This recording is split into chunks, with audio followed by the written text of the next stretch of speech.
stood in Downing Street as Prime Minister for the first time this summer, I set out my mission to build a country that works for everyone. Today, I want to talk a little more about what that means and lay out my vision for a truly meritocratic Britain that puts the interests of ordinary working class people first. We're facing a moment of great change as a nation. As we leave the European Union, we must define an ambitious new role for ourselves in the world. That involves asking ourselves what kind of country we want to be. A confident, global trading nation that continues to play its full part on the world stage. But at the same time, I believe we have a precious opportunity to step back and ask some searching questions about what kind of country we want to be here at home too. In fact, it's not just an opportunity, but a duty, because one thing is clear. When the British people voted in the referendum, they did not just choose to leave the European Union. They were also expressing a far more profound sense of frustration about aspects of life in Britain and the way in which politics and politicians have failed to respond to their concerns. Some voted for the first time in more than 30 years, some for the first time ever. And they were inspired to do so because they saw a chance to reject the politics of business as usual and to demand real, profound change. Fed up with being ignored or told that their priorities were somehow invalid, based on ignorance and misunderstanding, or even on occasion they were simply wrong to voice the concerns that they did, they took their opportunity to send a very clear message. They will not be ignored anymore. They want to take back control of the things that matter in their lives. They want a government that listens, understands, and is on their side. They want change, and this government is going to deliver it. Everything we do will be driven not by the interests of the privileged few, not by those with the loudest voices, the special interests, the greatest wealth, or the access to influence. This government's priorities are those of ordinary working class people, people for whom life sometimes can be a struggle, but who get on with things without complaint. They get on with their jobs, sometimes 2 or even 3 of them, because they have families to feed and support, bills to pay, and because to work for a fair reward is the right thing to do. They get on with their lives quietly, going about their business, going out to work, raising families, helping neighbours, making their communities what they are. They don't ask for much, but they want to know that the people that make the big decisions are on their side, working for them. They want to believe that everyone plays by the same rules and things are fair. And above all, they want to believe that if they uphold their end of the deal, they do the right thing, they work hard, they pay their taxes, then tomorrow will be better than today, and their children will have a fair chance in life, the chance to go as far as their talents will take them. These are not outrageous demands or ridiculous desires, but for too many of these people today, life does not seem fair. They're the people who made the real sacrifices after the financial crash in 2008, though they were in no way responsible, and they wonder if others, some of whom really do bear responsibility for the crash, did the same. More than anything else, they worry, truly worry, that the changing world around them means that their children and grandchildren won't have the same opportunities they have enjoyed in life. They deserve a better deal. And to give them that, we should take this opportunity to step back and pose a fundamental question. What kind of country, what kind of society do we want to be? I am clear about the answer.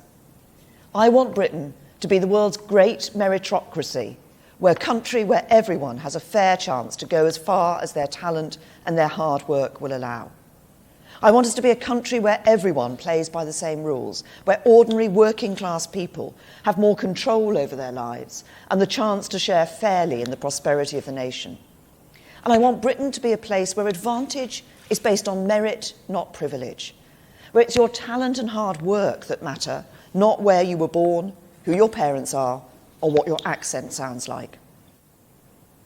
Let's not underestimate what it will take to create that great meritocracy. It means taking on some big challenges, tackling some vested interests. overcoming barriers that have been constructed over many years. It means not being afraid to think differently about what disadvantage means, who we want to help and how we can help them. Because where once we reached for simple ways of labelling people disadvantaged and were quick to pose simple and often fairly blunt solutions, in these modern times, disadvantage is much more complex. It's often hidden and less easy to identify. It's caused by factors that are more indirect and tougher to tackle than ever before. But tackle it we must if we're to give ordinary working class people the better deal they deserve. It means marking a significant shift in the way that government works in Britain too. Because government and politicians have for years talked the language of social justice, where we help the very poorest, and social mobility, where we help the brightest among the poor. But to make Britain a great meritocracy, we must move beyond this agenda and deliver real social reform across every layer of society, so that those whom the system would currently miss, those just above the threshold for help today, yet those who are by no means rich or well off, are given the help they need.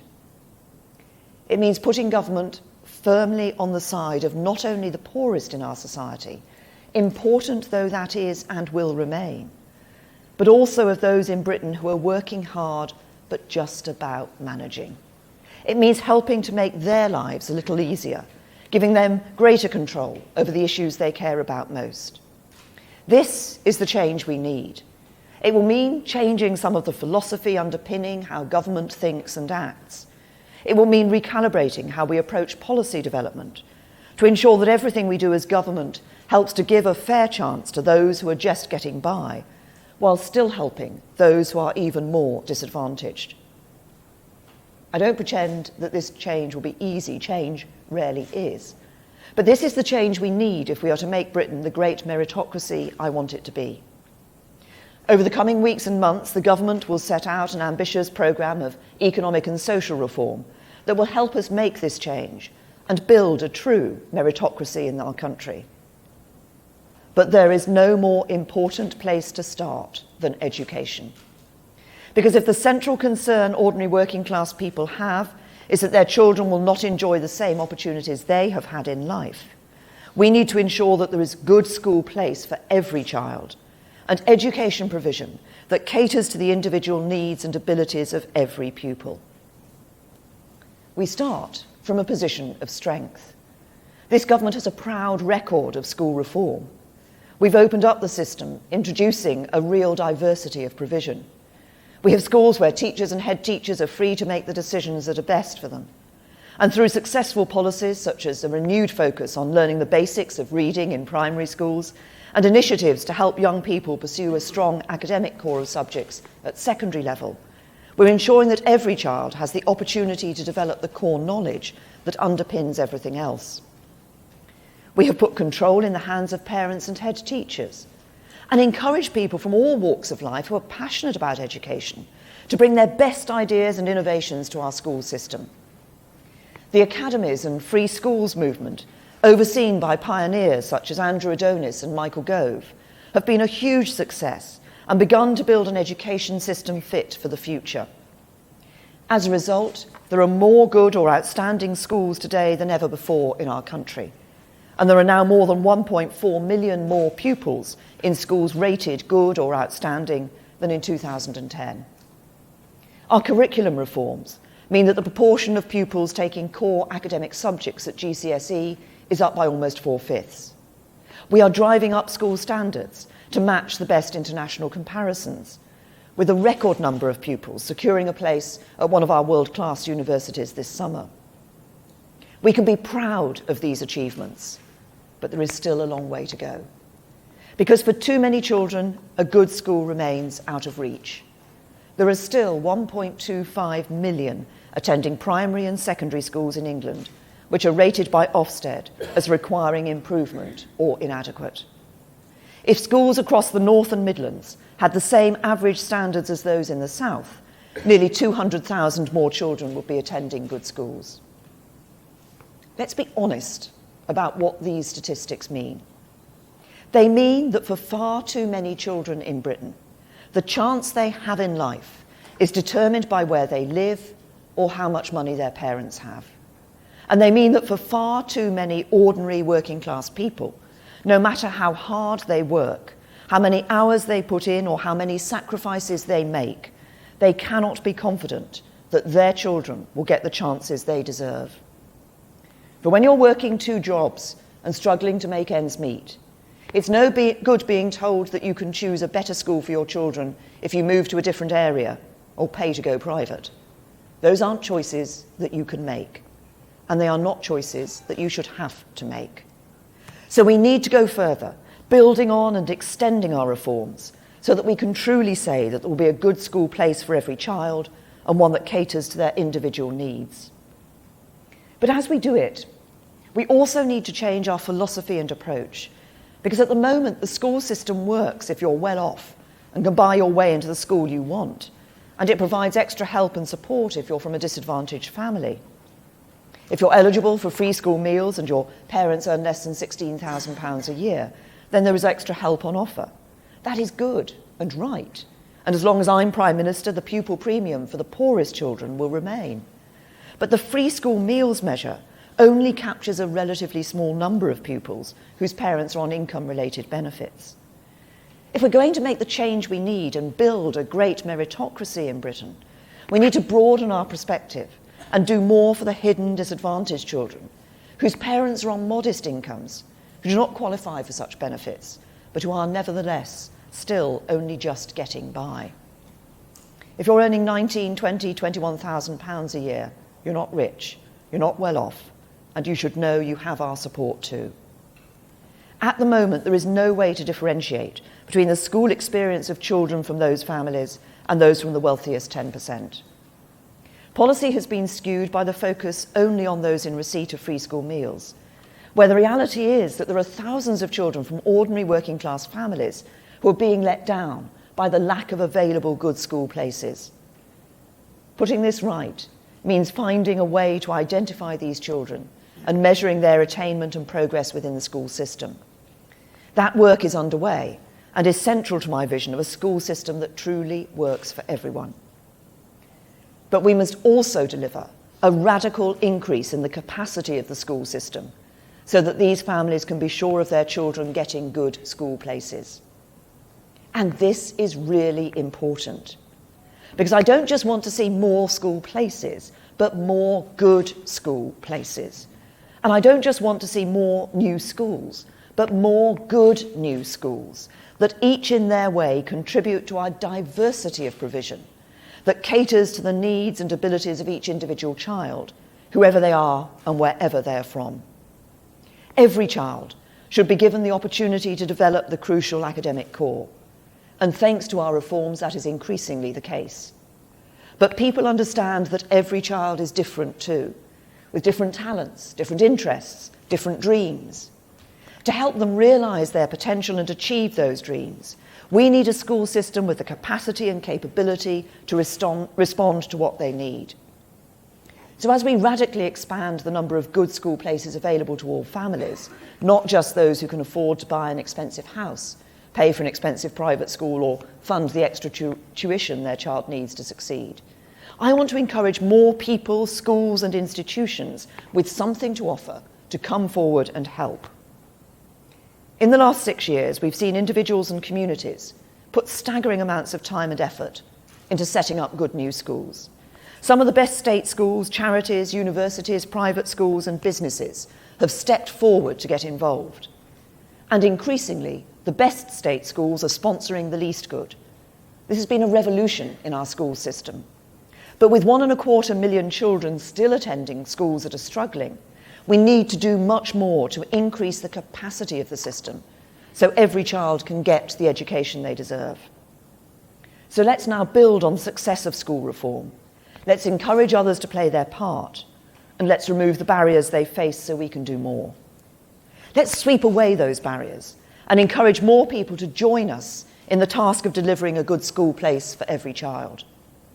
Let's build a truly dynamic school system where schools and institutions learn from one another, support one another and help one another. Let's offer a diverse range of good schools that ensure the individual talents and abilities of every child are catered for. That is my ambition. And there are 4 specific proposals I want to talk about today that I believe will help. Firstly, I want to build on the success we've already experienced when some of our great universities have stepped in to help by sponsoring or supporting a local school. Universities have a huge amount to offer England's schools. They've been part of the fabric of our education system since the 13th century and have had a profound impact on our schools over generations. Recently, we've seen the University of Cambridge establish the University of Cambridge Primary School, and the University of Birmingham open an impressive new free school for secondary school pupils and sixth formers. The new specialist sixth form King's College London Mathematics School is already performing impressively, and the University of Brighton is involved in sponsoring more than a dozen different primary and secondary schools. These are the kinds of innovation I want to encourage. This kind of active engagement in building the capacity of our school system is, in my view, far more effective than spending huge sums on bursaries and other financial support that tackle the symptoms but not the cause. The right for a university to charge the higher level of tuition fee has always been dependent on their ability to fulfil specified access requirements. And this year, in fulfilling these requirements, they're expected to spend over £400 million on bursaries and other forms of financial support for students. Yet the evidence is clear. It is the attainment of pupils at school that is the overriding factor in predicting access to university. I'm not saying there's no place for bursaries, but overall, I do think the balance has tilted too far. We need to go to the root of the problem, which is that there are not enough students from disadvantaged backgrounds and from ordinary families fulfilling their potential with the grades to get into the best universities. So I want our universities to do more to help us to improve the quality of schools so that more students of all backgrounds have the grades, the subjects, and the confidence to apply to top universities and to be successful in their exams in the first place. So the government will reform university fair access requirements and say that universities should actively strengthen state school attainment by sponsoring a state school or setting up a new free school. And over time, we will extend this to the sponsorship of or establishment of more than one school, so that in the future we see our universities sponsoring thriving school chains in every town and city in the country. Second, I want to remove the obstacles that stop more good faith schools from opening. Britain has a long history of faith schools delivering outstanding education. They already account for around a third of all mainstream schools in England. They're popular with parents and significantly more likely than other schools to be rated by Ofsted as good or outstanding. I believe we should confidently promote them and the role they play in a diverse school system.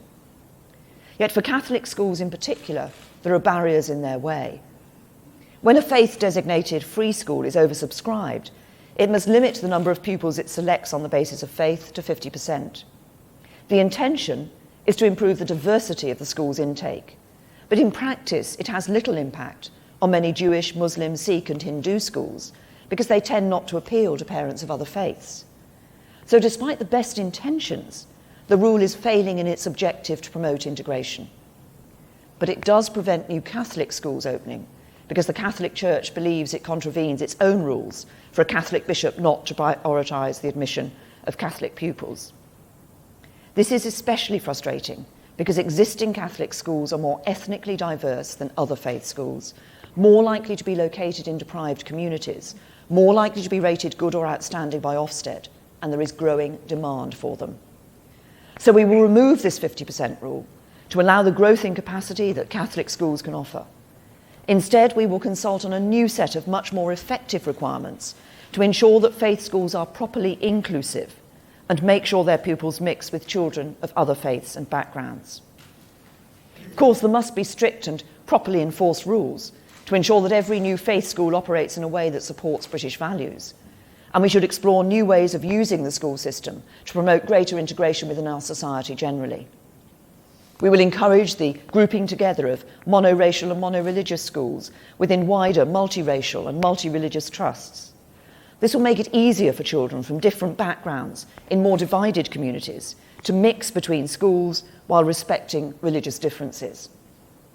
We will explore ways in which schools can enter into twinning arrangements with other schools not of their faith, through sharing lessons or joint extracurricular activities to bring young people from different schools together. And we will consult on the idea of placing an independent member or director who is of a different faith or no faith at all on the governing body of new faith schools. We will also explore new requirements for new faith schools to prove that parents of other faiths would be happy to send their children to the school through a proper process of consultation. But fundamentally, I believe it is wrong to deny families the opportunity to send their children to a school that reflects their religious values, if that's what they choose. And it's right to encourage faith communities, especially those with a proven record of success like the Catholics, to play their full part in building the capacity of our schools. Third, I want to encourage some of our biggest independent schools to bring their knowledge, expertise and resources to bear to help improve the quality and capacity of schools for those who cannot afford to pay. This is entirely in keeping with the ethos that lies at the heart of many of these institutions. Most of the major public schools started out as the route by which poor boys could reach the professions. The nature of their intake may have changed today. Indeed, these schools have become more and more divorced from normal life. Between 2010 and 2015, their fees rose 4 times faster than average earnings growth, while the percentage of their pupils who come from overseas has gone up by 33% since 2008. But I know that their commitment to giving something back to the wider community remains. These are great schools with a lot to offer, and I certainly don't believe you solve the divide between the rich and the rest by abolishing or demolishing them. You do it by extending their reach and asking them to do more as a condition of their privileged position to help all children. Through their charitable status, private schools collectively reduce their tax bills by millions every year. And I want to consult on how we can amend Charity Commission guidance for independent schools to enact a tougher test on the amount of public benefit required to maintain charitable status. It's important to state that this will be proportionate to the size and scale of the school in question. Not every school is an Eton or a Harrow. Many public schools are nowhere near that size. Smaller independent schools, who do not have the capacity to take on full sponsorship of a local state school, will be asked to provide more limited help, such as direct school-to-school support where appropriate. This could include supporting teaching in minority subjects, such as further maths or classics, which state schools often struggle to make viable. It could include ensuring that senior leaders become directors of multi-academy trusts, providing greater access to their facilities and providing sixth form scholarships to a proportion of pupils in Year 11 at each local school. But for those with the capacity and ability and capability, we will ask them to go further and actually sponsor or set up a new government-funded school in the state sector and take responsibility for running it and ensuring its success. Alternatively, we will ask them to fund a number of places at their own school themselves for those from modest backgrounds who cannot afford to pay the fees. We know this can work. For example, Westminster School is the key partner in sponsoring Harris Westminster Sixth Form, where students at the Free School share the facilities and teaching expertise of Westminster School. In my own constituency, Eton College sponsors Holyport College, offering Holyport pupils access to its sports facilities and the chance to join its educational activities. And before it became a state-funded academy, Belvedere School in Liverpool worked with the Sutton Trust to create an open access scheme where places were awarded purely on the basis of academic merit, and parents were then asked to pay on a sliding scale of fees, fairly tailored according to their means. I want all independent schools with the appropriate capacity and capability to take these kinds of steps. I want them to play a major role in creating more good school places for children from ordinary working families, because this government is about a Britain that works for everyone, not just a privileged few. There is one final area where we have placed obstacles in the way of good new schools, obstacles that I believe we need to take away. The debate over selective schools has raged for years, but the only place it has got us to is a place where selection exists if you're wealthy, if you can afford to go private, but doesn't exist if you're not. We're effectively saying to poorer and some of the most disadvantaged children in our country that they can't have the kind of education their richer counterparts can enjoy. What is just about that? Where is the meritocracy in a system that advantages the privileged few over the many? How can a meritocratic Britain let this situation stand? Politicians, many of whom benefited from the very kind of education they now seek to deny to others, have for years put their own dogma and ideology before the interests and concerns of ordinary people. For we know that grammar schools are hugely popular with parents. We know they are good for the pupils that attend them.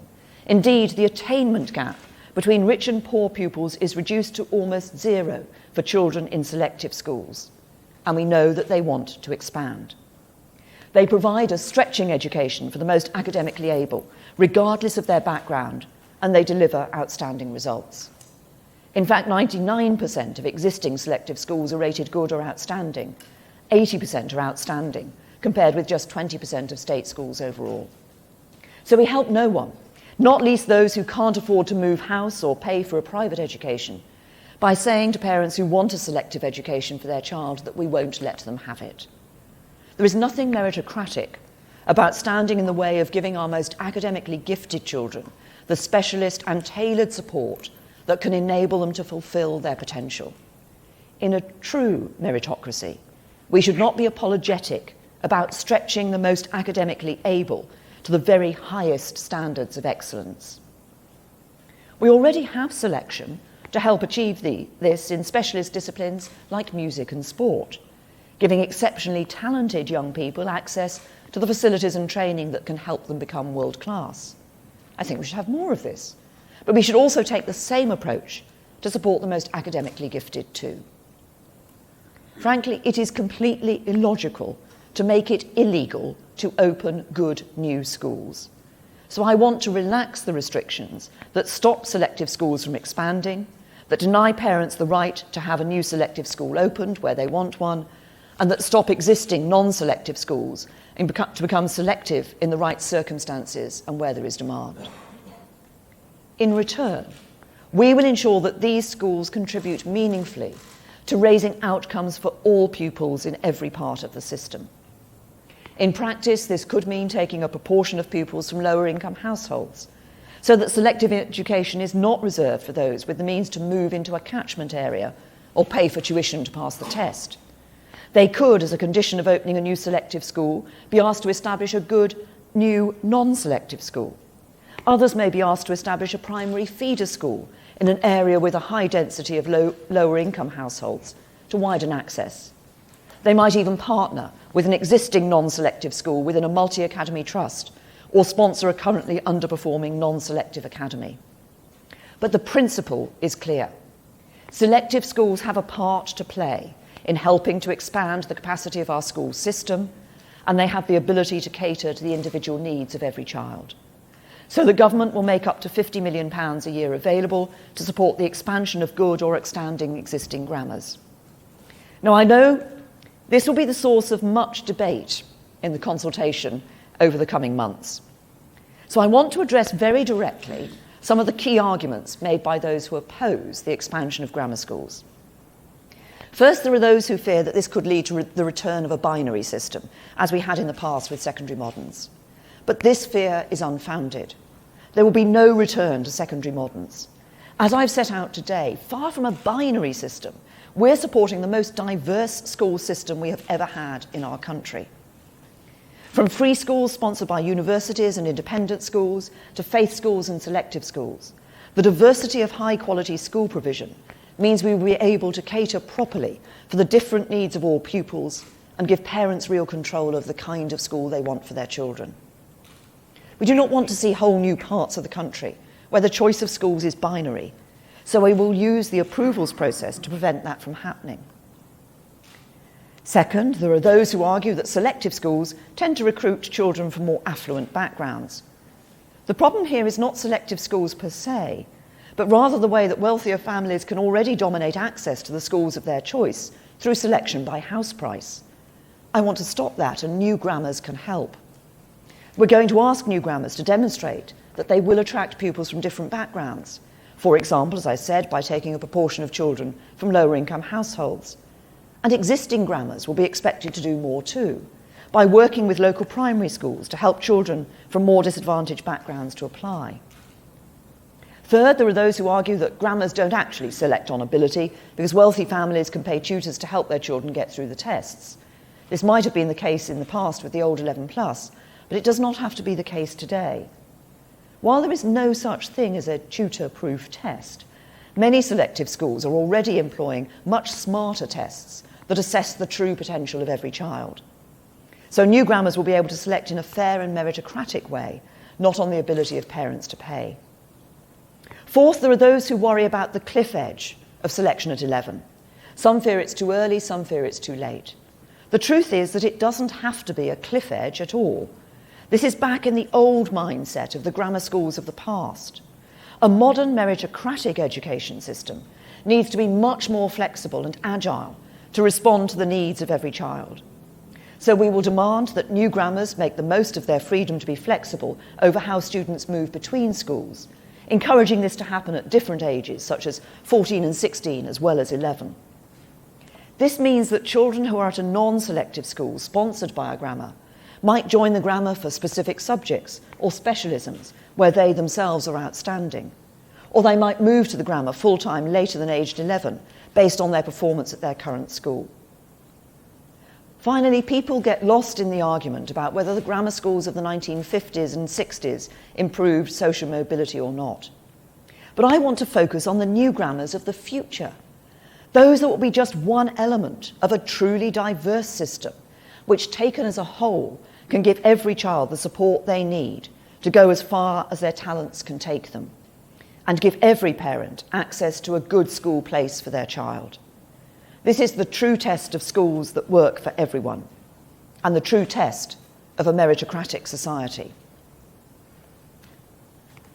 There's been a lot of speculation in the last few weeks, but as you know now, this is not a proposal to go back to a binary model of grammars and secondary moderns, but to build on our increasingly diverse school system. It is not a proposal to go back to the 1950s, but to look to the future. And that future, I believe, is an exciting one. It is a future in which every child should have access to a good school place, and a future in which Britain's education system shifts decisively to support ordinary working class families. His families are not asking for the world.